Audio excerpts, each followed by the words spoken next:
Hey, welcome to drinknectar.com. I'm your host, Josh Wade, and this is the internet's place to explore the five senses of coffee and wine. Today we are at Mountain Dome Winery, just to the north and the east of Spokane. They are the only bubbly manufacturer here in the city. They also make bubbles for some other wineries in the city as well. We're going to head on up the hill, go inside, talk to winemaker Eric Mons, and find out the story behind the gnomes of Mountain Dome. All right, I've been here with Eric Mons of Mountain Dome Winery. He's taking me through a tour of the facility. It's been a great. I appreciate you taking the time to meet my me pleasure. today. It's been Thanks awesome. for coming. Yeah. So you've already told me, but tell everybody the story. This great little place up in the hills, Mountain Dome Winery. How did you guys start? Well, Mountain Dome was started by my family when I was 8, and we sort of grew up as a family out in the country. That my father was a physician and my mom's a school teacher. They wanted to do something with the property we had, so we decided to make wine. My father, being the person that he was, decided to make sparkling wine, I think because he loved a challenge, and sparkling wine is definitely a challenge to make. But Washington, I think, is a great climate, has a great climate for growing grapes for sparkling wine. Our grapes have a lot of acidity to them, which is really nice for allowing them to age in these bottles. I also like being able to make the drink of celebration. I think life is worth celebrating, and I like being able to contribute to that to a certain degree. So it's fun for me to be able to put bubbles in the bottle for people to enjoy. Right. So I mean, you're sort of 8 years old. Your family started this, and so you were a little kid running around the facility, helping do all the different pieces. And now you're full time. And now I'm full-time winemaker. Yeah, my father passed away in 2006, and before then, really since 2000, I've been working here full time. First as his assistant, and then later as the winemaker too.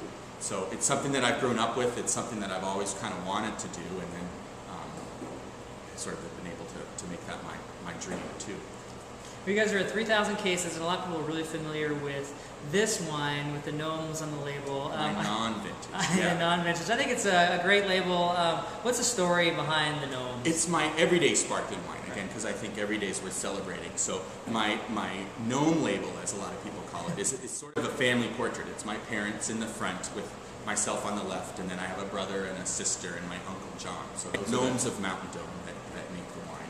So they really come to life, and they kind of hop around and show themselves. Exactly. And they help out and make the bubbles happen. So, yeah.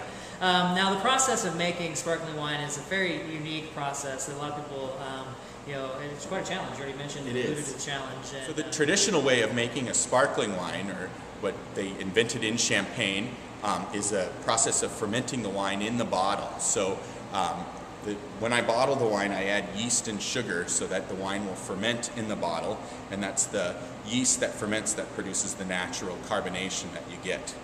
So this was a wine, this is my rosé, which is why it's pink, that was bottled about 3 years ago, and the wine fermented in here and produced the carbonation, or the effervescence, and then the yeast just sort of settles out at the bottom, you can see here.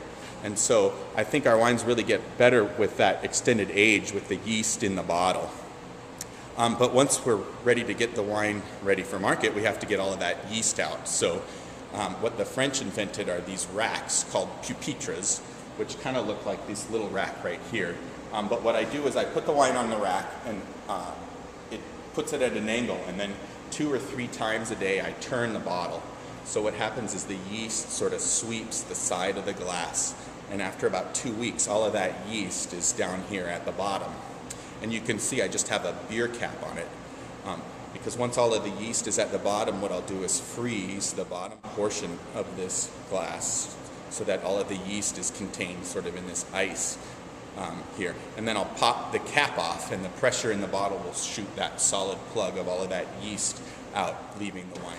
We'll then add just a little bit of sugar. Our wines aren't real sweet, but I need to balance the sugar and acidity. So we'll add a little bit of that, and then I'll put a cork and a wire hood on and label it and get it ready for market. You guys have currently 4 wines that you do. These are 3 of the main ones that people will see. Yeah, sure. Cuvées. And the Cuvée Forte, which is not here, is my last wine. But yeah, my non-vintage is the one that you'll see most often in grocery stores or in wine stores. But then I have a vintage. Both of these are about the same blend, still about 2/3 Pinot Noir, 1/3 Chardonnay. The biggest difference between the non-vintage and the vintage is that the vintage is just aged longer. So it's a 2004 vintage, whereas the non-vintage is predominantly from fruit grown in 2007. And then I also have a rosé. My rosé, I think, is my least appreciated, but most valued wine too. It's something that people are often intimidated with. I think people look at it and think it's going to be sweet, and it's not. It's a dry rosé. But it's a really wonderful food wine. I think people don't often think about serving sparkling wines with the meal, and I think that bubbly goes well with so many different things. The rosé in particular, because it has a little bit more heft, it's a little bit more robust, a little bit more masculine. I think it goes well with lots of different things, from pizza to salmon. Anything with heat, anything with some spice to it is really nice with the bubbles, because the bubbles sort of help calm your palate down. Well, let's give it a try, and we'll talk a little bit about what's in store for the future for Mountain Dome. You've got a beautiful space up here that has a fantastic view overlooking the west towards the... Yeah, so we are out in the middle of nowhere, which is good and bad, I think. This time of year, it's really nice to be able to get away from everything and kind of see what's going on. The future, what I'd love to do, or what we will have by fall, is an all Chardonnay sparkling wine, a Blanc de Blanc. So that's going to be a new release for Mountain Dome that people haven't seen before. That'll be kind of fun. I think there's going to be a lot of excitement around that. That's going to be awesome, and that'll be some fall, so maybe November. Yeah, it'll be in the stores by November. Yeah, you're right. There's definitely a lot more fruit forward on this, but I love the fact that it's not sweet. I mean, too many people, like you mentioned, they shouldn't be intimidated by it. It's not just a girly drink. It's not. It has some heft to it. Like exactly, and it's good with anything. That's the other neat thing about bubbles. I mean, chicken, pork, steak, anything. That's awesome.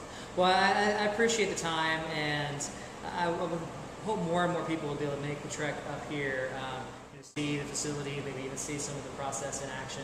Well, I'd love to show them. So I think this would be awesome. And it's not a horrible drive at all. There's a small little dirt road right off there, right off the Forker Road, and it's awesome. So life is always meant to be enjoyed with friends, and you mentioned that life is worth celebrating every day. So cheers. Cheers. Thank you very much.